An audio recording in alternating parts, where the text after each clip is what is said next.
Dalam kondisi saat ini, apakah Anda mempunyai kesulitan keuangan?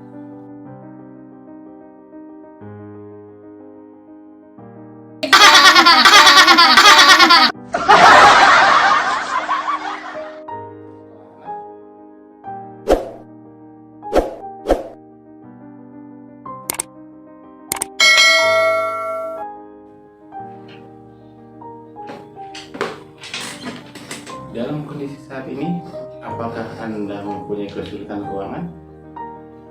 Baik itu untuk membayar sewa rumah, cicilan mobil, kartu kredit, atau sekolah anak? Jika benar, tidak usah khawatir. Itu urusan Anda, bukan urusan saya. Karena tidak baik jika saya ikut campur urusan Anda.